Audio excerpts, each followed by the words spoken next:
Salut les amis, j'espère que vous allez bien, on se retrouve pour une nouvelle vidéo sur Radiant et aujourd'hui on va faire la review de l'épisode 3 qui est sorti aujourd'hui même légalement sur ADN. Un épisode qui est vraiment très bien de A à Z, qui apporte du background, de l'action, mais surtout putain une émotion qui est tellement forte, j'étais tellement pas prêt. L'épisode 3 est super bien agencé parce que tu t'accroches direct au personnage d'Alma.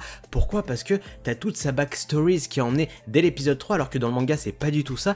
Et surtout on a le départ de Seth. Rappelez-vous l'épisode précédent, Seth avait tout donné pour protéger les villageois de ce Némésis qui était tombé sur Pom Pom Hills.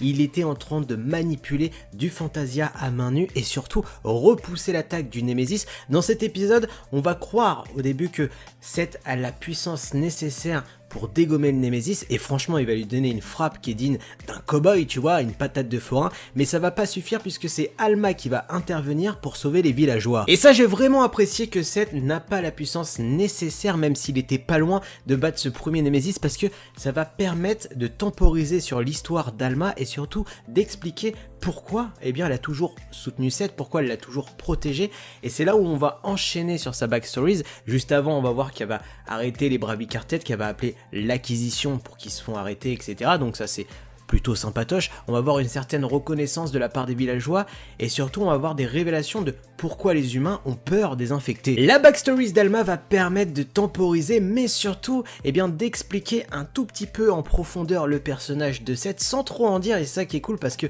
il y a beaucoup de trous noirs eh bien qui vont permettre à être comblés par la suite dans les épisodes, mais surtout, eh bien ça explique le but de Seth qui a toujours été rejeté étant gamin, Alma qui a toujours encaissé à sa place pour pas qu'il souffre trop. Pourquoi? Parce que c'est un infecté tout comme elle, tous deux ont été retrouvés apparemment dans un truc tout feu tout flamme où ils sont fait attaquer, je pense, par un Némésis. Alma a perdu la mémoire et le seul point de chute qui lui restait à ce moment-là, c'est ce petit garçon eh bien, qu'elle tenait dans les bras en s'évanouissant. Mais là où faut nuancer, et c'est très bien fait d'ailleurs, c'est que Alma ne s'est pas attachée directement au personnage de Seth. Au début, certes, elle le protégeait, mais pas par affection, juste parce que c'était l'objet eh bien, qui lui permettrait, selon elle, de retrouver la mémoire, parce que c'était le seul point de chute qu'elle avait pour dire est-ce que vous nous avez déjà vu, est-ce que vous connaissez cet enfant, etc. pour trouver un petit peu les puzzles de sa vie passée, sauf qu'il va se passer quelque chose d'assez alarmant sur le personnage de Seth qui va lui faire une révélation et qui va lui donner un nouveau but, protéger Seth. Seth s'est fait attaquer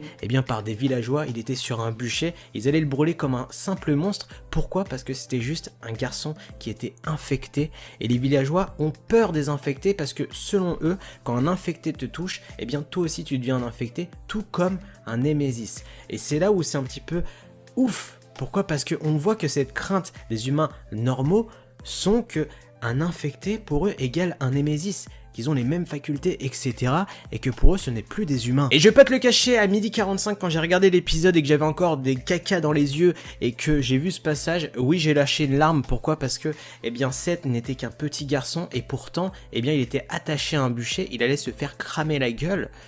Ça veut dire que des hommes auraient été capables de tuer un enfant, tout ça parce qu'ils pouvaient manipuler le Fantasia, alors que de base, c'est des humains normaux, des petits garçons normaux, qui sont venus l'attaquer. Pourquoi? Parce que selon eux, eh bien c'était un monstre qu'il faut tuer, un monstre qu'il faut bannir. Et c'est là où j'ai senti une petite inspiration à Naruto, mais rien de bien méchant. Pourquoi? Parce que tu vas pas faire un héros qui a tout directement, qui est aimé par tout le monde, etc. Il y aurait pas de mélodrame, tu vois ce que je veux dire. Là, le fait que Seth est considéré eh bien, comme un monstre peut devenir quelqu'un de bon, et c'est exactement ce que Seth veut faire en tuant le berceau de Némésis, donc le Radiant, pour protéger tous les humains, pour que les sorciers se fassent enfin accepter. Oui, car dans cet épisode, on va avoir une grosse révélation, mine de rien. Donc pour ceux qui pensaient que c'était une poule géante qui s'amusait à chier des Némésis pour qu'ils tombent sur des îlots, bah non les gars, c'est pas ça, c'est le berceau, ça s'appelle le Radiant, c'est là où sont les Némésis apparemment, même si c'est encore du domaine du folklore par rapport à Alma, elle n'est pas sûre qu'il existe réellement, et bien Seth va s'accrocher directement à ce but.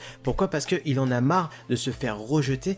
Pourquoi? Parce que c'est quand même une plaie à cœur ouvert pour lui, c'est quelque chose qu'il veut enfin suturer. Il en a marre de voir des humains rejeter, désinfecter, tout ça, eh bien parce qu'il manipule du Fantasia. Et cette quête de découvrir le berceau des Némésis et surtout l'anéantir n'est pas venue de nulle part. Seth veut vraiment partir à l'aventure pour eh bien enfin soulager Alma qui a toujours encaissé la haine et la souffrance à sa place depuis tout petit, ce qui a permis son développement, le fait qu'il grandisse plus ou moins sereinement, c'est grâce à Alma, et maintenant c'est à lui eh bien de prendre le flambeau et de passer devant sa mère spirituelle, sa mère adoptive, pour enfin la protéger et la libérer de cette haine. Et on va terminer cet épisode 3 de Radiant avec un passage qui n'est pas anodin puisque Seth part enfin à l'aventure, abandonne plus ou moins Alma, c'est un adieu, pas un au revoir. Ce passage est ultra émouvant, oui j'ai pleuré une nouvelle fois, pourquoi? Parce qu'on voit Alma pleurer seule dans son coin pour pas montrer ses larmes à son fils adoptif, et ça va être beau, pourquoi? Parce que c'est la transition, c'est enfin le début de l'aventure pour Seth. N'oubliez pas de me dire ce que vous avez pensé de cette review, ce que vous avez pensé de l'épisode, de partager à foison pour que Radiant ait de la popularité en France encore plus. Sur ce, abonnez-vous à la chaîne YouTube, et moi je vous laisse, tchuss!